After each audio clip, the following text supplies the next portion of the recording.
Welcome to VBC on TV news. నేను ప్రసాద్. ముందుగా ఈనాటి ముఖ్యాంశాలు. పాక్ వద్ద అణ్వాయుధాలు క్షేమం కాదు, అణుశక్తి సంస్థ స్వాధీనం చేసుకోవాలని రాజ్నాథ్ వ్యాఖ్య.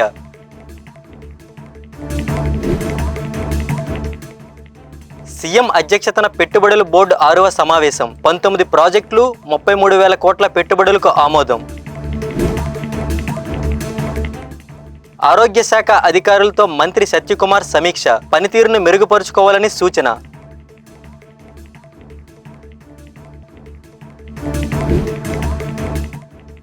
నాక్ సెంటర్ను సందర్శించిన ఎంపీ కేశినేని రాజధాని నిర్మాణానికి సహకరించాలని విజ్ఞప్తి. పాకిస్తాన్ చేతిలో అణ్వాయుధాలు ఉండడం క్షేమం కాదని రక్షణ మంత్రి రాజ్నాథ్ సింగ్ వ్యాఖ్యానించారు. ఈ రోజు ఆయన బాదామి బాగ్ కంటోన్మెంట్ లో సైనికులను ఉద్దేశించి మాట్లాడారు. ఆపరేషన్ సింధూర్ సమయంలో భారత సాయుధ దళాల శౌర్యం, పరాక్రమాలను ఆయన కొనియాడారు. మాతృభూమిని కాపాడుకోవడంలో సాయుధ దళాల ధైర్యం, నిబద్ధత, దృఢ సంకల్పం పట్ల దేశం గర్విస్తోందన్నారు. పాకిస్తాన్ బాధ్యతారహితంగా భారత్ను బెదిరించే ప్రయత్నం చేసిందని, ఈ విషయాన్ని ప్రపంచం మొత్తం చూసిందని రక్షణ మంత్రి అన్నారు. పాకిస్తాన్ చేతిలో అణ్వాయుధాలు ఉండటం ఎంత మాత్రం ఆమోదయోగ్యం కాదని, వాటిని అంతర్జాతీయ అణుశక్తి సంస్థ పర్యవేక్షణలోకి తీసుకురావాలని అభిప్రాయం వ్యక్తం చేశారు. కొన్ని దశాబ్దాలుగా పాకిస్తాన్ ప్రేరేపిస్తున్న ఉగ్రవాదానికి ఆపరేషన్ సింధూర్ బలమైన ప్రతిస్పందన అని పేర్కొన్నారు. పహల్గాం దాడికి ప్రతిస్పందనగా భారత సైన్యం పాక్ ఆక్రమిత కాశ్మీర్లోని ఉగ్ర స్థావరాలను ధ్వంసం చేశాక తొలిసారిగా ఆయన జమ్మూ కాశ్మీర్లో పర్యటించారు. సైనికులకు దేశ ప్రజల ప్రశంసలు, శుభాకాంక్షలను తెలియజేయడానికి తాను శ్రీనగర్కు వచ్చానని చెప్పారు. मंत्री माननीय नरेंद्र मोदी जी के कुशल नेतृत्व और मार्गदर्शन में ऑपरेशन सिंदूर के दौरान आपने जो कुछ भी किया है उस पर पूरे देश को गर्व की अनुभूति हो रही है. मैं अभी भले ही आपका रक्षा मंत्री हूं, लेकिन उससे पहले तो मैं भारत का एक नागरिक हूं. रक्षा खत्म करके ही हम वापस लौटेंगे. मेरे साथियों, ऑपरेशन सिंदूर आतंकवाद के खिलाफ भारत द्वारा चलाई गई अब तक के इतिहास की मैं मानता हूं यह सबसे बड़ी कार्रवाई है. 35-40 वर्षों से भारत सरहद पार से चलाए जा रही आतंकवाद का सामना कर रहा है. आज भारत ने पूरी दुनिया को यह साफ कर दिया है. सवाल उठाना चाहता हूं कि क्या ऐसे गैर जिम्मेदार और रोग नेशन के हाथों में परमाणु हथियार सुरक्षित हैं? मैं दुनिया के सामने यह सवाल खड़ा करना चाहता हूं. मैं मानता हूं कि पाकिस्तान के एटमी हथियारों को IAEA international atomic energy agency की निगरानी में लिया जाना चाहिए. मैं ये कहना चाहूंगा और साफ तौर पर कहना चाहूंगा. साथियों, हमारी सेनाओं हमारी सीमाओं पर अपनी मातृभूमि की रक्षा के लिए जिस तरह से आप सभी बिना रुके, बिना थके दिन रात लगे रहते हैं, वह अपने आप में अद्भुत है और अद्वितीय भी है. ముఖ్యమంత్రి చంద్రబాబు నాయుడు ఈ రోజు అమరావతి సచివాలయంలో state investment promotion board SIPB సమావేశం నిర్వహించారు. కూటమి ప్రభుత్వం అధికారంలోకి వచ్చాక ఈ 11 నెలల కాలంలో SIPB ఇప్పటి వరకు 6 సార్లు సమావేశం కాగా 76 ప్రాజెక్టులకు సంబంధించి 4,95,796 కోట్ల రూపాయల పెట్టుబడులకు ఆమోదం తెలిపింది. వీటి ద్వారా 4,50,934 మందికి ఉద్యోగ ఉపాధి అవకాశాలు కలగనున్నాయి. ఈ రోజు సచివాలయంలో సీఎం అధ్యక్షతన జరిగిన 6వ SIPB సమావేశంలో 19 ప్రాజెక్టులకు ఆమోదం లభించింది. అలాగే వీటికి సంబంధించి 33,000 కోట్ల రూపాయలకు పైగా పెట్టుబడులకు కూడా ఆమోదం తెలిపారు. ఎనర్జీ, టూరిజం, IT, ఎలక్ట్రానిక్స్ రంగాల్లో ఈ పెట్టుబడుల ద్వారా దాదాపు 35,000 మందికి ఉద్యోగ ఉపాధి అవకాశాలు లభించనున్నాయి. రాష్ట్రంలో పెట్టుబడుల కోసం ముందుకు వచ్చి ఒప్పందాలు చేసుకున్న సంస్థల శంకుస్థాపన నుంచి ప్రారంభోత్సవం వరకు నిరంతర పర్యవేక్షణ జరపాలని సీఎం ఈ సందర్భంగా అధికారులకు సూచించారు. ఆయా సంస్థల పెట్టుబడులు, క్షేత్రస్థాయి పనులు స్థితిగతులను తెలుసుకునేందుకు డాష్బోర్డ్ ఏర్పాటు చేయాలన్నారు. SIPB సమావేశాల్లో కొత్త పెట్టుబడులకు ఆమోదం తెలపడంతో పాటు ఇప్పటికే ఆమోదం తెలిపి ఒప్పందాలు చేసుకున్న ప్రాజెక్టులకు సంబంధించి ప్రోగ్రెస్ వివరించాలని ముఖ్యమంత్రి అధికారులను ఆదేశించారు. రాష్ట్రంలో NDA కూటమి ప్రభుత్వం ఏర్పాటయ్యి విజయవంతంగా ఏడాది పూర్తి చేసుకుంటున్న సందర్భంగా వైద్య ఆరోగ్య శాఖ మంత్రి సత్యకుమార్ యాదవ్ ఆరోగ్య శాఖ ఉన్నతాధికారులు, సిబ్బందితో సమీక్షా సమావేశం నిర్వహించారు. వెలగపూడిలోని ఏపీ సచివాలయం నుండి నిర్వహించిన ఈ సమీక్షలో రాష్ట్రంలో ఆరోగ్య సంక్షేమ పథకాల పురోగతి, ప్రజల కోసం చేపట్టిన కార్యక్రమాలపై మంత్రి సత్యకుమార్ సుదీర్ఘంగా చర్చించారు. అధికారులు, సిబ్బంది తమ పనితీరును సమీక్షించుకోవాలని, అలాగే లోపాలను సరిచేసుకోవాలని సూచించారు. ప్రతి ఉద్యోగి స్పష్టమైన లక్ష్యాలను నిర్దేశించుకోవాలన్నారు. సిబ్బందిలో జవాబుదారీతనాన్ని పెంచాలని అధికారులకు సూచించారు. ఆధునిక సాంకేతిక పరిజ్ఞానం అందుబాటులోకి వస్తుందని, దానిని సమర్థవంతంగా వినియోగించుకోవాలని చెప్పారు. కొత్త ఆలోచనలకు, నూతన విధానాలకు ప్రాధాన్యత ఇవ్వాలని మంత్రి ఈ సందర్భంగా వ్యాఖ్యానించారు. విజయవాడ ఎంపీ కేశినేని శివనాథ్ హైదరాబాద్ మాదాపూర్లోని national academy of construction NAC సెంటర్ను సందర్శించి అక్కడ పనితీరును పరిశీలించారు. AP building construction workers advisory committee chairman Guttumukkala Raghuramaraju, పలువురు అధికారులు ఈ పర్యటనలో పాల్గొన్నారు. ఇంజనీరింగ్ విద్యార్థులు, నిరుద్యోగులు, భవన నిర్మాణ కార్మికుల కోసం స్కిల్ డెవలప్మెంట్ సెంటర్లో ఇస్తున్న శిక్షణ వివరాలను ఎంపీ అక్కడి అధికారులను అడిగి తెలుసుకున్నారు. ఏపీలో NAC వచ్చే వరకు రాష్ట్ర అవసరాలకు అవసరమైన సహకారం అందించాలని వారిని కోరారు. సుమారు 60,500 కోట్ల రూపాయలతో అమరావతి రాజధాని పనులు ప్రారంభమయ్యాయని, అక్కడి పనుల కోసం చాలా మంది సివిల్ ఇంజనీర్లు, సివిల్ వర్కర్స్, ఎలక్ట్రీషియన్స్, ప్లంబర్స్ అవసరం ఉంటుందని ఆయన అన్నారు. NACలో శిక్షణ పొంది నైపుణ్యం కలిగిన వర్కర్స్ ఉంటే అద్భుతమైన రాజధాని తయారు అవుతుందని పేర్కొన్నారు. అలాగే నాణ్యమైన నిర్మాణాలు కావాలంటే మంచి నైపుణ్యం కలిగిన భవన నిర్మాణ కార్మికులు అవసరమన్నారు. సినీ కార్మికుల నైపుణ్యాభివృద్ధి కోసం తెలంగాణ ప్రభుత్వం NACలో స్కిల్ డెవలప్మెంట్ సెంటర్ ఏర్పాటు చేయడం తెలుగు రాష్ట్రాలకు గర్వకారణమని ఎంపీ వ్యాఖ్యానించారు. ఉమ్మడి గోదావరి జిల్లాలను సస్యశ్యామలం చేసిన మహాశయుడు కాటన్ అని రాష్ట్ర పర్యాటక శాఖ మంత్రి కందుల దుర్గేష్ పేర్కొన్నారు. కడియం మండలం కాటన్ నర్సరీ ఫార్మర్స్ అసోసియేషన్ ఆధ్వర్యంలో ఈ రోజు 222వ జయంతి వేడుకలను ఘనంగా నిర్వహించారు. ముందుగా మంత్రి కాటన్ విగ్రహానికి పూలమాలలు వేసి ఘనంగా నివాళులర్పించారు. అనంతరం మంత్రి దుర్గేష్ మాట్లాడుతూ ధవళేశ్వరం వద్ద కాటన్ నిర్మించిన బ్యారేజీ వల్ల ఆంధ్రప్రదేశ్ అన్నపూర్ణగా బాసిల్లుతుందన్నారు. తాము ఎదుర్కొంటున్న పలు సమస్యలను ఆయన దృష్టికి తీసుకురాగా నర్సరీ రైతులకు రాష్ట్ర ప్రభుత్వం ఎల్లప్పుడూ అండగా ఉంటుందని హామీ ఇచ్చారు. ఈ కార్యక్రమంలో నర్సరీ రైతులు పాల్గొన్నారు. ముఖ్యంగా ఈనాటి కార్యక్రమానికి అధ్యక్షత వహిస్తున్నటువంటి ఈ సంఘం అధ్యక్షులు శ్రీ లక్ష్మణయ్యప్ప గారు, ఇంకా ఏడుపల్లి గారు, ఇక్కడికి విచ్చేసినటువంటి 50 మంది నర్సరీ రైతులందరికీ, అదేవిధంగా కాటన్ మహాశయులకు గొప్పతన అన్ని విస్తరణగా చూసుకున్నటువంటి మిత్రులందరికీ కూడా నమస్కారాలు తెలియజేస్తూ, ఒక విషయం ఆ రోజున ఆయనకి సంబంధించినటువంటి దర్శనం కాకపోయినప్పటికీ కూడా, ఆయన పుట్టిన గంట కాకపోయినప్పటికీ కూడా ఉద్యోగం వచ్చి ఇక్కడికి వచ్చి ఇక్కడ ప్రజలు పడుతున్నటువంటి కళగల్ని ప్రత్యక్షంగా చూసి నేను ఎంత వృధపోతున్నటువంటి మాటని స్పష్టంగా అర్థం చేసుకుని ఆ నీటిని వ్యవసాయానికి ఉపయోగించాలి. డెల్టా ప్రాంత ప్రజల హృదయాలలో కాటన్ దేవుడిగా కొలువై ఉన్నారని అనపర్తి వ్యవసాయ మార్కెట్ కమిటీ మాజీ చైర్మన్ వైఎస్ఆర్ కాంగ్రెస్ పార్టీ జిల్లా అధికార ప్రతినిధి సబ్బెళ్ల కృష్ణారెడ్డి అన్నారు. రామవరం గ్రామంలోని కెనాల్ వద్ద ఉన్న కాటన్ విగ్రహం వద్ద వైసీపీ ఆధ్వర్యంలో కాటన్ జయంతిని ఘనంగా నిర్వహించారు. అనంతరం ఆయన మాట్లాడుతూ వృధాగా పోతున్న గోదావరి జలాలను సద్వినియోగం చేసుకోవడానికి ధవళేశ్వరం వద్ద ఆనకట్ట నిర్మించారని గుర్తు చేశారు. ఈరోజు దివంగత స్వర్గీయ అన్నదాత సరాకర్ కాటన్ జయంతి కార్యక్రమాన్ని పురస్కరించుకుని అనపర్తి మండలం రామవరం గ్రామంలో వైఎస్ఆర్ కాంగ్రెస్ పార్టీ ఆధ్వర్యంలో కాటన్ జయంతి వేడుకని నిర్ణయించడం జరిగింది. బ్రిటిష్ అధికారిగా మన రాష్ట్రానికి వచ్చిన ఈ రాష్ట్ర ప్రజల సంక్షేమం కోసం వృధాగా పోతున్న గోదావరి జలాలను సద్వినియోగం చేసి ఈ డెల్టా ప్రాంత ప్రజలకి వ్యవసాయానికి వీడుగా ఉన్న భూములను వ్యవసాయ భూములుగా మార్చాలనే తపంతో ధవళేశ్వరం వద్ద ఆనకట్ట నిర్మించి మన డెల్టా ప్రాంతంతో పాటు ఆంధ్రప్రదేశ్ కూడా ఆయన ఒక దైవంగా నిలవడం జరిగింది. ఈ రోజున ప్రతి రైతు హృదయంలోనూ కూడా కాటన్ ఒక దైవంగా కొలువై ఉన్నాడు. ఎవరైతే ఈ డెల్టా ప్రాంతంలో ఆంధ్రప్రదేశ్లో రైతులుగా ఈ రోజున ఒక సంపూర్ణమైన వ్యవసాయం చేసుకుంటూ సమృద్ధిగా గోదావరి జలాలను పొందుతున్నారు అంటే దానికి కారణం సర్ ఆర్థర్ కాటన్, అలాగే ఆయన రూపొందించిన నీటిపారుదల ప్రాజెక్టులు. ఆయన మన మధ్య లేకపోయినా కూడా ఆయన జయంతిని మనం ఇంత ఘనంగా నిర్వహించుకోవడం అనేది మన బాధ్యత కాబట్టి ఈ రోజున ఇక్కడ ఈ కాటన్ జయంతి కార్యక్రమాన్ని నిర్వహించడం జరిగింది. అనకాపల్లి జిల్లా మహిళా పోలీస్ స్టేషన్లో ఏర్పాటు చేసిన ఫ్యామిలీ కౌన్సిలింగ్ సెంటర్ జిల్లా పోలీస్ సూపరింటెండెంట్ తుహిన్ సిన్హా ప్రారంభించారు. ఈ కార్యక్రమంలో అడిషనల్ ఎస్పీ మోహన్ రావు, మహిళా డీఎస్పీలు, దిశ డీఎస్పీలు, సర్కిల్ ఇన్స్పెక్టర్లు, సిబ్బంది పాల్గొన్నారు.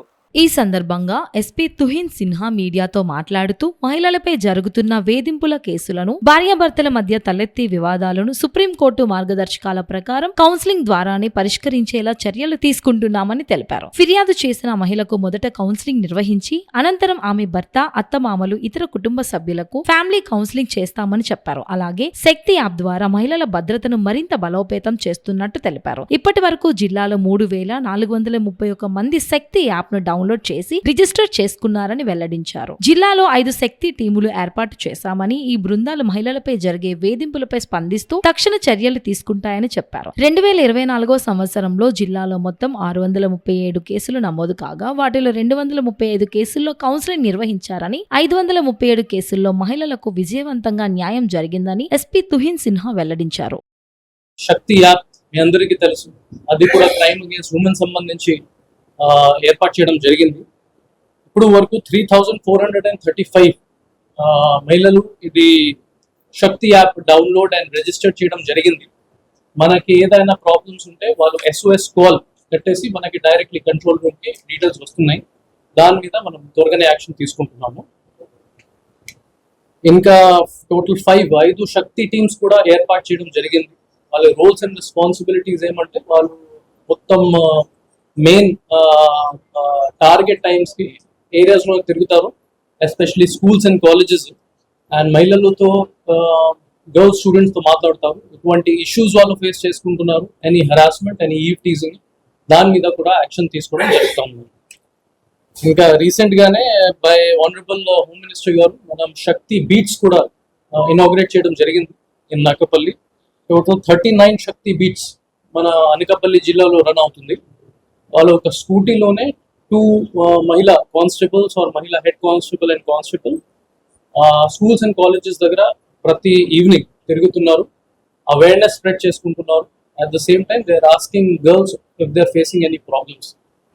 తిరుపతి శ్రీ తాతయ్యగుంటలో గంగమ్మ జాతరలో పొరపాట్లు జరిగిన విషయం వాస్తవమేనని టీడీపీ రాష్ట్ర కార్యనిర్వాహక కార్యదర్శి మబ్బు దేవనారాయణ రెడ్డి అంగీకరించారు. తిరుపతి ప్రెస్ క్లబ్ లో ఈ మేరకు ఆయన మీడియా సమావేశం నిర్వహించి అందుకు తాను బహిరంగ క్షమాపణ కోరుతున్నట్టు తెలిపారు.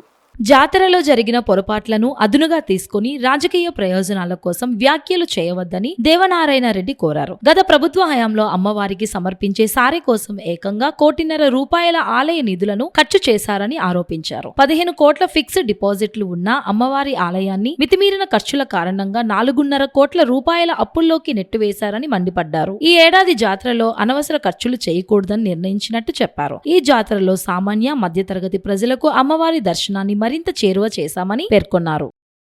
జరగలేదు అన్నట్టుగా ఫీల్ అయ్యాను. ఎందుకంటే ప్రతిరోజు నేను అక్కడే ఉన్నాను, సామాన్య భక్తులనే విచారిస్తూ కూర్చున్నాను. వాళ్ళందరి నోట్లో వచ్చిన మాట ఇదే, ఎవరో నాయకులు చెప్పారు, ఇంకోరు చెప్పారు అనేసి మాట్లాడడం కాదు. మీరు విచారించుకోండి, సామాన్య భక్తులను అడగండి దర్శనం ఎలా జరిగింది. మనకు కావాల్సింది అదే చేయడం జరిగింది. దీని మీద మీరేమన్నా అడగాలనుకుంటే చెప్పడానికి నేను సిద్ధంగా ఉన్నా. ఏకపక్షంగా నిర్ణయం తీసుకున్నాడు, కానీ ఆ రోజు 6 గంటల నుంచి రష్ విపరీతంగా పెరగడం వల్ల డిఎస్పీ గారు, కమిషనర్ గారు వాళ్ళ కంట్రోల్లో తీసుకున్నారు గుడి. ఒక విధంగా అది కూడా రైట్, ఎందుకంటే వాళ్ళ కంట్రోల్ కానీ తీసుకోకపోతే మా ఉత్సవ కమిటీ సభ్యులంతా ఉన్నారు, మేమంతా కూడా ఉన్నాం, మా కుటుంబాలు కూడా వచ్చాయి, మా ఫ్యామిలీస్ కూడా రమ్మన్నాం. పొద్దున్న రష్ ఎక్కువ ఉంటుందేమో, సాయంత్రం రమ్మన్నాం, కానీ మేమే గుడిలోకి పోలే. ఎవరు మా ఉత్సవ కమిటీ సభ్యులు కూడా ఎవరు పోలేదు గుడిలోకి. ఎందుకంటే ఆ రష్ను చూసి మేమే వదిలేసాం. ఈవో ఏం చేయగలుగుతాడు? ఈవో కూడా ఏం చేయలేని పరిస్థితి అక్కడ. ఎందుకంటే అంత క్రౌడ్, 4 లైన్లలో 100 రూపాయల టికెట్లు కూడా వద్దని చెప్పేసి 50 రూపాయల టికెట్లు కూడా వద్దనేసి సామాన్య భక్తుల కోసం వదిలేసాం. పొద్దు 6:30కి మొదలైన దర్శనం 11:30కి గేట్లు మూసామే, కానీ అప్పటికి కూడా వచ్చే జనాభా ఆగలేదు. వెళ్తున్న జనాభా కంటే వచ్చే జనాభా ఎక్కువైపోయారు. ఇంతవరకు ఎప్పుడు గంగమ్మ జాతర హిస్టరీలో ఆ టైంలో అంత రష్ రావడం మొట్టమొదటిసారి ఇది. కాబట్టి ఈవో కాదు, మేమే కాదు, ఎవ్వరు కూడా అక్కడ విఐపి భక్తులకి దర్శనం చేయించే పరిస్థితి లేదు. ఎందుకంటే ఒక్క వీఐపీ వెళ్తే 100 మంది సామాన్య భక్తులు ఆగిపోతారు. ఆ టైంలో అతను ఏం చేయగలుగుతాడు? మౌర్య గారు అక్కడే ఉన్నారు, ఆవిడ ఇన్ఛార్జ్, టోటల్ ఇన్ఛార్జ్, డిఎస్పీలు అక్కడే ఉన్నారు, సిఏలు ఉన్నారు, మేమందరం ఉన్నాం, ఉత్సవ కమిటీ సభ్యులు ఉన్నారు, అందరికీ తెలుసు ఆ విషయం. దాంట్లో ఈవో ఏం చేస్తారు? వన్ సైడ్ ఏముంది దాంట్లో? ఇప్పుడు 12 గంటలకి 11:35కి గేట్లు క్లోజ్ చేసేసిన తర్వాత భక్తులు బయటికి వెళ్లకుండా విశ్వరూప దర్శనం కాడ కూర్చునేశారు. అక్కడ మొత్తం ఫుల్ అయిపోయింది. విశ్వరూప దర్శనం జరిగే టైంలో అక్కడ కానీ రష్ ఎక్కువైతే గొడవలు జరుగుతాయి, ప్రతిసారి గొడవలు జరుగుతాయి. ఈసారి అలా గొడవలు జరగకుండా అక్కడ మొత్తం ఫుల్ఫిల్ అయిపోయిన తర్వాత పోలీసులు లాక్ చేసేసారు. పోలీసు కంట్రోల్లో పెట్టుకున్నారు, దాన్ని లాక్ చేశారు. లేకపోతే ఏమవుతుందంటే బయట జనాభా అంతా వచ్చి అక్కడ కానీ ఉంటే విశ్వరూప దర్శనం జరగదు. ఈరోజు నేను చెప్తున్నాను, పేరెంట్ వాళ్ళు ఏ రోజైనా అమ్మవారు ఉత్సవ విగ్రహం దగ్గరికి వచ్చి విశ్వరూప దర్శనం దగ్గరికి వచ్చి డ్యాన్స్ చేయడం అనేది వాళ్ళు ఎప్పుడూ జరిగేదనా? ఈ మధ్యకాలంలో ఎప్పుడు మాకు అలాంటిది డ్యాన్స్ ప్రోగ్రామ్ లేకుండా పోయింది. అక్కడ వచ్చి ఎగరాలి. మేము ఎగిరిన తర్వాతనే, మేము పైకెక్కి మేము చెంప నరికిన తర్వాతనే ఆ కళ్ళు కానీ కిరీటం కానీ అన్నీ తీయాలా, మళ్ళీ మట్టి ముట్టుకోవాలి వాళ్ళు. కానీ మేము ఎక్కక ముందే వాళ్ళు అన్నీ తీసేస్తున్నారు, అన్నీ పెరికేస్తున్నారు, మాకు న్యాయం చేయండి అనేసి వాళ్ళు చెప్తే ఈసారి దగ్గరుండి పోలీసుని పెట్టుకొని, మా ఉత్సవ కమిటీ సభ్యులను అందరినీ పెట్టుకొని, వీఐపీలను పెట్టుకొని వాళ్ళందరినీ, వాళ్ళ కుటుంబాలు 100 ఫ్యామిలీస్ వచ్చారు, వాళ్ళందరినీ లోపలికి తీసుకోవడం జరిగింది. అతను అక్కడికి వచ్చి డ్యాన్స్ చేసిన తర్వాత అతను పైకెక్కి అతను చేయి పెట్టిన తర్వాతనే విశ్వరూప దర్శనం స్టార్ట్ అయింది. ఇది మీరు అబ్జర్వ్ చేశారో లేదో, నేను అక్కడే ఉన్నాను, మీరు చెప్పండి దాని మీద. అదే జరిగింది అక్కడ. ఆయన చేసిన తర్వాత క్రౌడ్ వచ్చి పడిపోయారు. ఆ టైంలో బయట ఉన్న వాళ్ళు వీఐపీలను వదిలితే జనసేన వాళ్ళు కొంతమంది స్లోగన్స్ ఇచ్చారు, తప్పే, వాళ్ళని కూడా ఆపడం. ఎందుకంటే వాళ్ళు కొంచెం ముందు వచ్చి ఉంటే లోపలికి వచ్చేసినవచ్చు. ఆ టైం రష్ పెరిగిపోయింది, లోపల నిలబడ్డానికి కూడా స్థలం లేకుండా ఉంది. వాళ్ళని లోపల వదలడానికి ఈవో చెప్పినా వదిలేట్లేరు, మేము చెప్పినా వదిలేట్లేరు. అట్లా ఉంది పోలీస్ ప్రాబ్లం వాళ్ళకు ఉండేది. ఎందుకంటే ఈ మధ్యలో కొన్ని పహల్గామ్ జరిగింది కాబట్టి పహల్గామ్ని దృష్టిలో పెట్టుకొని ఈసారి పోలీస్ ఇంటెలిజెన్స్ రిపోర్ట్ మాకుంది, చాలా జాగ్రత్తగా ఉండాలా. ప్రతి ఒక్క దాంట్లో విషయంలో మౌర్య గారు కూడా ప్రతి ఒక్క విషయంలో ఇంతవరకు ఎప్పుడు లేదు, ఏది చేసినా కూడా ప్రతి ఒక్కటి సర్టిఫై చేసుకుంటున్నారు. ఆమె అది బాగుందా లేదా పూర్తిగా సర్టిఫై అయిన తర్వాతనే వదలడం. పహల్గామ్ విషయాన్ని గుర్తులో పెట్టుకొని అలాంటి, అంటే మొన్న జరిగింది ఇక్కడ టీటీడీది చనిపోవడం జరిగింది, ఒక 6 మంది, ఇలాంటివన్నీ ఉన్నాయి కాబట్టి వాటినన్నిటిని దృష్టిలో పెట్టుకొని కొంచెం కఠినంగా వ్యవహరించడం అయితే జరిగింది. దాన్ని మనం అర్థం చేసుకోవాలా. మన గుడి, మనం ఇక్కడ లోకల్స్, మన ఇక్కడ పుట్టి పెరిగిన వాళ్ళం, మన గుడి కింద చూసుకొని మన భక్తుల సౌకర్యార్థం అర్థం చేసుకొని పోవాలి. కానీ అలా మాట్లాడడం ఒక విధంగా తప్పు. ఒకవేళ వాళ్ళకి ఏమన్నా బాధ కలుగుంటే క్షమించండి. రాజధాని అమరావతి నిర్మాణం కోసం జీవీఎంసీ నిధులను మళ్లిస్తున్నారని తెలుగు శక్తి అధ్యక్షులు బివి రామ్ ఆరోపించారు. దీనివల్ల టిట్కో ఇల్లు నిర్మించిన కాంట్రాక్టర్లకు చెల్లింపులు ఆగిపోయి ఆర్థికంగా ఇబ్బందులు పడుతున్నారని అన్నారు. ఫలితంగా పేదలకు చెందాల్సిన 2 లక్షలకు పైగా టిట్కో ఇల్లు పూర్తి కాకుండా జాప్యం జరుగుతోందని జీవీఎంసీ గాంధీ విగ్రహం వద్ద నిరసన తెలిపారు. ప్రజలు ఎన్నో ఆశలతో గెలిపించుకున్న కూటమి ప్రభుత్వంలో వారికి అన్యాయం జరుగుతోందని, దీనిని తాను ప్రజాస్వామ్యబద్ధంగానే ఎదుర్కొంటానని చెప్పారు. టీడీపీ రాష్ట్ర అధ్యక్షుడు పల్లా శ్రీనివాస్ తనపై వ్యక్తిగత కక్షతో దాడికి పాల్పడ్డారని, దీనికి ప్రభుత్వం బాధ్యత వహించాలని అన్నారు. ఏదైతే నా పైన దాడి జరిగిందో అది ప్రభుత్వానికి ఒక కలంకితం మనవి చేస్తున్నాను. ఎందుకంటే ప్రభుత్వం పాలన సరిగ్గా లేదని చెప్పడానికి ఉదాహరణే ఆ ఘటన నుంచి మనవి చేస్తున్నాను. మరి నేనేమి భయపడే రకం కాదు, ముండోడు రాజు కంటే బలవంతుడు. అందువల్ల డెఫినెట్గా రామ్ ఇలాంటి తాటాటి చప్పులు భయపడే రకం కాదు రాము. అందువల్ల డెఫినెట్గా నేను గాంధీజీ మార్గంగా నేను ధర్మపోవడం చేయబోతున్నాను. నేను ఎక్కడ ఆ వీడియో ఫుటేజ్ చూసినట్లయితే నేను ఎక్కడ వాళ్ళని దుర్భాష ఆడటం కానీ వాళ్ళపై నేను దాడి చేయటం కానీ ఏమీ జరగలే, శాంతియుతంగా వివరించాను. అందువల్ల డెఫినెట్గా న్యాయమే గెలుస్తుంది. అందువల్ల డెఫినెట్గా పల్లా శ్రీనివాస్ పై ఇది దాడి చేయించిన కారణం, ప్రధాన కారకుడు పల్లా శ్రీనివాసరావు. ఎందుకంటే నేను ఢిల్లీలో ఆయన పైన సిబిఐకి, హోమ్ మినిస్టర్కి ఫిర్యాదు చేశానని చెప్పి వ్యక్తిగత కక్షతో నన్ను హతమార్చాలని చూశారు. అందువల్ల మిస్టర్ పల్లా, నువ్వు చంపాలనుకుంటే నేను చచ్చివాడిని కాదు, భగవంతుడు డిసైడ్ చేస్తాడు, ఎవరు పోతారో భగవంతుడు డిసైడ్ చేస్తారు. అందువల్ల నేను మాత్రం న్యాయపరం చేయబోతున్నాను. ఎఫ్ఐఆర్ కట్టించాలి.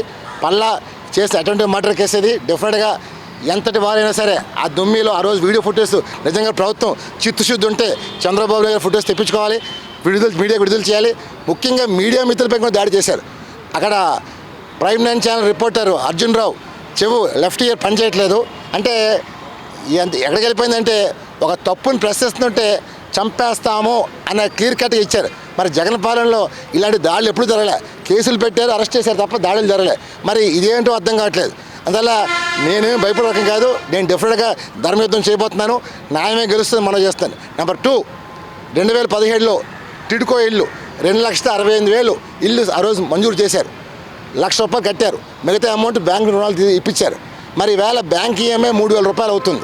మరి ₹1,00,000 వడ్డీ ₹2,000 వడ్డీ ₹5,000 భారం పడుతుంది. పోనీ ఇల్లు ఇచ్చారంటే ఇల్లు ఇవ్వలేదు. మరి ఇల్లు ఇవ్వకుండా ఆ పేద ప్రజల మీద భారం మోపుతుంది ప్రభుత్వం. మరి గత 5 ఏళ్ళు జగన్ పాలనలో ఇల్లు గురించి పట్టించుకోలేదు. మరి ఆ ఇల్లు ఎప్పుడు 8 సంవత్సరాలు అవుతుంది. మరి ఈ ప్రభుత్వం 11 నెలలు అయినా సరే దాని మీద దృష్టి సారించలేదు. అమరావతి మీద దృష్టి పెడుతున్నారు తప్ప మనం ఇచ్చిన 2,60,000 మీద కమిట్మెంట్ ఏం చేసామని ఇప్పుడు లోడ్ చేయట్లేదు. దానివల్ల 10,72,000 మంది ఇబ్బంది పడుతున్నారు కుటుంబం నిలుచొప్పున వేసుకుంటే. మరి ప్రభుత్వం ముందు దీనిపై దృష్టి సారించని కోరుతున్నాను. అమరావతిని వ్యతిరేక కాదు, అమరావతిని డిమాండ్ చేసింది నేను వైజాగ్ నుంచి. అమరావతి కావాలి మన రాజధాని. ఇప్పుడు అక్కడ అమరావతి ఇప్పుడు నిర్మించకపోతే ఏం నష్టం వచ్చేది లేదు, మెలిగా చేయొచ్చు. దాని ముందు ఇక్కడ జీవీఎంసీ నిధులు కూడా డైవర్ట్ చేసి అమరావతి డైవర్ట్ చేస్తున్నారు. కాంట్రాక్ట్ డబ్బు ఇవ్వట్లేదు. ఆ పనులు పూర్తి చేయాలంటే కాంట్రాక్ట్ డబ్బులు ఇస్తే ముందు రారు. అందువల్ల కాంట్రాక్ట్ల ముందు డబ్బులు క్లియర్ చేసి ఆ 2,68,000 కుటుంబాలకి ఇల్లు ఇచ్చేలా చూడమని చెప్తున్నా. దీన్ని టైం బాగుంది చెప్పండి డిమాండ్ చేస్తాను. విష్ణుకుమార్ గారు చెప్పినట్టు మీరు చెప్పారు మేము ఈఎంఐ కడతాను. ఇప్పుడు దాకా మీరు ఈఎంఐ కట్టలేదు. అందువల్ల ఇప్పుడు బీవీ రామ్ తెలుగుదేశం పార్టీ అభిమానిగా, చంద్రబాబు అభిమానిగా మన మే 12 3 గంటలకు చనిపోయాడు. అందువల్ల ఈ కొత్త జీవితంలో నేను ప్రజలకు అంకితం చేయబోతున్నాను. ప్రభుత్వం for the people, of the people, by the people ఉండాలి. మీరు ఫెయిల్ అయ్యారు. ఇంకా BV Ram for the people, of the people, by the ఉండబోతున్నాడు. డెఫినెట్గా ఆంధ్రప్రదేశ్లో ప్రజల్ని చైతన్యం చేయబోతున్నాడు.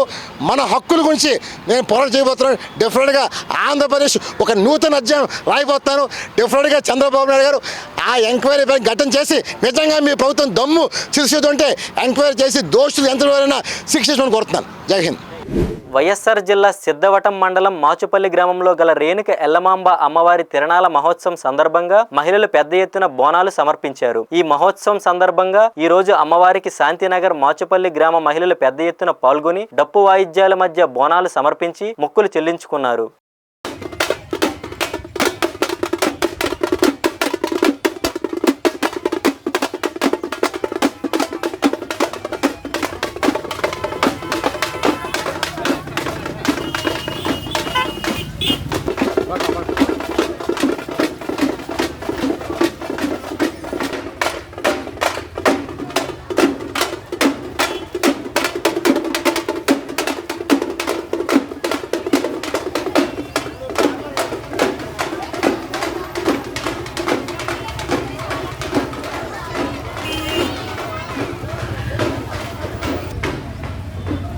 కాకినాడ జిల్లా జగ్గంపేట సర్కిల్ పరిధిలోని ప్రజలకు CIYRK Srinivas VBC on TV ద్వారా పలు సూచనలు చేశారు. వేసవి సెలవులకు ఊరెళ్లేవారు ఇంట్లో విలువైన వస్తువులు, నగదు, బంగారం ఉంచకూడదన్నారు. అలాగే సెలవుల్లో వేరే ప్రాంతాలకు వెళ్లే ముందు పోలీసులకు సమాచారం ఇస్తే ఇంట్లో CC కెమెరాల ద్వారా నిఘా ఏర్పాటు చేస్తామన్నారు. ఈ మేరకు సర్కిల్ పరిధిలోని ఆటోల ద్వారా ప్రచారం చేస్తున్నామని గుర్తు చేశారు. ఇందుకోసం తెలియని వ్యక్తులకు వాహనాలపై రుణాలు ఇచ్చి మోసపోవద్దని ఆయన హెచ్చరించారు.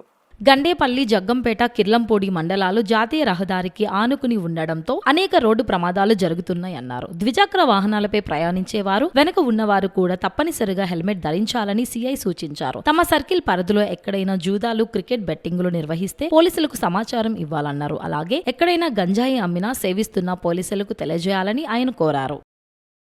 జగ్గంపేట, కిర్లంపూడి, గండేపల్లి ప్రజలకు అందరికీ నమస్కారం అండి. మన 3 మండలాలు నేషనల్ హైవేని అలాగే స్టేట్ హైవేని చేర్చుండటం వలన అనేక రోడ్డు ప్రమాదాలు జరుగుతున్నాయి. కాబట్టి ప్రజలందరూ కూడా ద్విచక్ర వాహనదారులు తప్పనిసరిగా నడిపే వాళ్ళే కాకుండా వెనకాల కూర్చున్న వాళ్ళు కూడా హెల్మెట్ ధరించాలని చెప్పి కోరుతున్నాం. అదేవిధంగా ఇటీవల చీటింగ్స్ ఎవరైనా సరే మోటార్ సైకిల్ కానీ కార్లు కానీ మీరు లీజుకి ఇస్తున్నప్పుడు వాళ్ళ యొక్క విషయాలు పూర్తిగా తెలుసుకోండి. లీజుకి తీసుకెళ్ళటం వాళ్ళు తనఖా పెట్టేయడం జరుగుతుంది. ఎవరైనా సరే మోటార్ సైకిల్ కానీ కార్లు కానీ ఇటువంటి ఎవరైనా తాకట్లు పెట్టినప్పుడు ఆ రికార్డ్ ఎవరి పేరున ఉంది, మీ దగ్గర తెచ్చిన వాళ్ళు అవునా కాదు వెరిఫై చేసుకోకుండా మీరు తాకట్లు పెడితే మీరు ఇచ్చినటువంటి డబ్బుని కోల్పోవాల్సి వస్తే కాకుండా కేసులో కూడా ఇరుక్కుంటారు. దయచేసి ఎవరు కూడా ఈ మోటార్ సైకిళ్ళు కార్లు మీద తనఖా ఉంచి డబ్బులు ఇవ్వటం అన్నది ఎవరో ఒకరు తెచ్చి పెడితే కాకుండా అసలు రికార్డు బాగుందా కాదో చూసుకోండి. అలాగే వేసవికాలం సందర్భంగా అందరూ కూడా ఊర్లోకి వెళ్తారు. ఊర్లోకి వెళ్ళినప్పుడు ఎట్టి పరిస్థితుల్లోని విలువైన బంగారు ఆభరణాలు, ఎండు వస్తువులు, నగదు ఉంచొద్దు. ఎందుకంటే ఇంట్లో మనుషులు ఉన్నప్పుడు నేరం జరగదు. అది పగలైనా నైట్ అయినా సరే ఇంట్లో ఎవరూ లేకుండా వెళ్ళినప్పుడు ఎట్టి పరిస్థితుల్లోనే విలువైన వస్తువులు ఉంచరాదు. అలాగే గేట్లకి బయట తాళం వేయొద్దు. గేటు బయట తాళం వేస్తే దొంగలు ఇంట్లో ఎవరో లేదన్నది దొంగలకి మనం సిగ్నల్ ఇచ్చినట్టుగా అవుతుంది. అలాగే షాపుల్లోని పెట్రోల్ బంకుల్లోని కూడా నగదు ఉంచొద్దని, అలాగే విలువైన వస్తువులు అది ఉంచొద్దని చెప్పేసి చెప్పడం జరుగుతుంది. అలాగే అందరూ కూడా ఎవరైనా సరే ఊరికి వెళ్ళినప్పుడు పోలీసు వారికి తెలియజేస్తే ఆ వీళ్ళ మీద B2 కానిస్టేబుల్ పంపించడం, అలాగే ఈ LHMS స్పెషలిస్ట్ కూడా వాడుకోవాలని తెలియజేస్తున్నాం. భూగర్భ జలాలను పరిరక్షించడంలో ప్రజలందరూ భాగస్వాములు కావాలని జిల్లా కలెక్టర్ జితేష్ వి పాటిల్ పిలుపునిచ్చారు. ప్రజలు స్వచ్ఛందంగా తమ ఇళ్ల ఆవరణలో ఇంకుడు గుంతలను ఏర్పాటు చేసి నీటి నిల్వలు పెంచేలా చూడాలని కోరారు. ఆయన మార్నింగ్ వాక్ లో భాగంగా భద్రాద్రి కొత్తగూడెం జిల్లా జూలూరుపాడు, చండ్రుగొండ మండలాల్లో విస్తృతంగా పర్యటించారు. అనంతరం ఆయన పలుగు, పారాపట్టి స్వయంగా ఇంకుడు గుంతలను తవ్వడం విశేషం. ఇంకుడు గుంతల నిర్మాణాల్లో దేశంలోనే భద్రాద్రి జిల్లా 20వ స్థానంలో ఉందని తెలిపారు. మాచినేనిపేటలో మునగ తోటను చూసిన కలెక్టర్ రైతు దంపతులను అభినందించారు. ఊర్లో ఎవరు పేదవాళ్ళు, ఎవరు నిరుపేద వాళ్ళు, ఎవరు లేని వాళ్ళు ఉన్నారు గ్రామానికి తెలుసు. సో ఇప్పుడు 100 జనాలు ఉంటారు పేదవాళ్ళు, కానీ ఒక పేద మనిషి ఎట్లా ఉంటారు, గుడిసెలో ఉన్న వాళ్ళు ఉంటారు. ఇంకొక పేద మనిషి 4 పిల్లలు ఉంటారు, కానీ ఒకే ఇంట్లో రేకు షెడ్ వేసుకొని ఉంటారు. పూర్తి మాట వినండి. ఆ 100 మందిలో ఇప్పుడు గుడిసెలో ఉన్న వాళ్ళకి ఒకటిచ్చి, ఈ 4 పిల్లలు ఉన్నారు వాళ్ళకి ఒకటిస్తే మిగతా వాళ్ళు ఏమనుకుంటారు, ఉన్న వాళ్ళకి ఇస్తున్నారు, అదే వచ్చింది నిండిపోతుంది. దీనికి మీరు స్టేకింగ్ బాగా చేశారు. అయినా ఏమవుతుందంటే అది కొంచెం ఎక్కువ నీళ్లు నిండితే కూలుతుంది. భద్రాద్రి కొత్తగూడెం జిల్లా అన్నపరెడ్డిపల్లి మర్రిగూడెం గ్రామంలోని ప్రభుత్వం ధాన్యం కొనుగోలు కేంద్రంలో విద్యుత్ షాక్ కారణంగా ఒక మహిళ మృతి చెందారు. అబ్బిగూడెం గ్రామం కేసీఆర్ కాలనీకి చెందిన మామిడాల రెమల్లి ఎప్పటిలాగానే కూలీ పనులకు వెళ్లింది. ధాన్యం ఆరబెట్టే క్రమంలో మిషన్కు విద్యుత్ సరఫరా కావడంతో ఆమె విద్యుత్ షాక్ గురై అక్కడే మృతి చెందింది. ఈ ఘటనలో ఆమె సోదరు కూడా స్వల్పంగా గాయపడ్డారు. అధికారుల నిర్లక్ష్యం వల్లే ఈ ప్రమాదం జరిగిందని కూలీలు, స్థానికులు ఆరోపిస్తున్నారు. ఈ మిషన్ కు పర్మనెంట్ గా విద్యుత్ సరఫరా ఏర్పాటు చేయకపోవడంతోనే ప్రమాదం సంభవించిందని వారు వాపోయారు.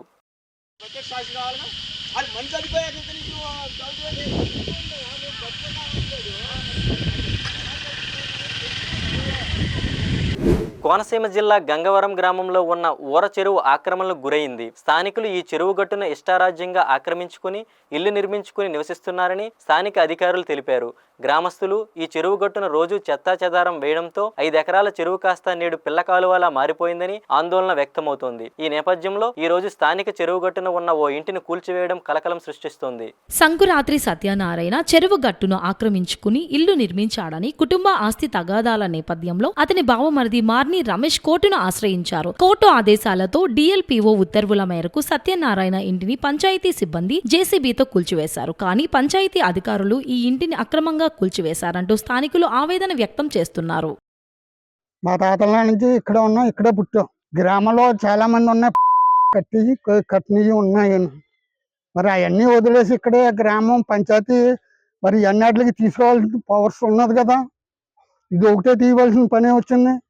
ఎవరో ఎక్కడో పెట్టారని ఇక్కడ గ్రామం కాదు కదా, ఇది గ్రామం కాదు.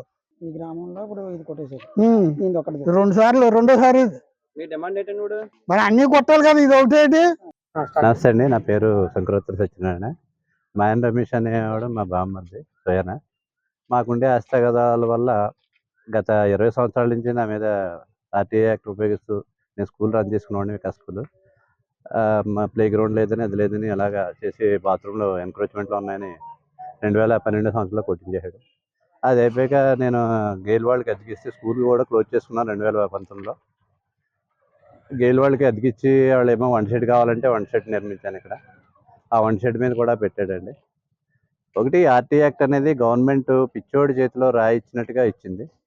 ఎంచేదంటే పర్సనల్ గ్రెడ్జ్ కూడా ఆర్టీ యాక్ట్ ద్వారా ఉపయోగించుకోవచ్చు అనేది రెండోసారి పునరావృతమైంది నా విషయంలో. ఇంకోటి ఏంటంటే గవర్నమెంట్ నేను కోరుకునేది ఏంటంటే ఆర్టీ యాక్ట్ వల్ల మానసికంగా చచ్చిపోకపోతే భవిష్యత్తులో వాళ్ళ ప్రాణాలు కూడా తీసేయమని గవర్నమెంట్కి ఆర్టీ యాక్ట్ ద్వారా పెట్టిన వాళ్ళకి పర్మిషన్ ఇప్పించవలసిందిగా కోరుతున్నాను. ఈ వార్తలు ఎంతటితో సమాప్తం. మరిన్ని విశేషాలతో మళ్ళీ కలుద్దాం.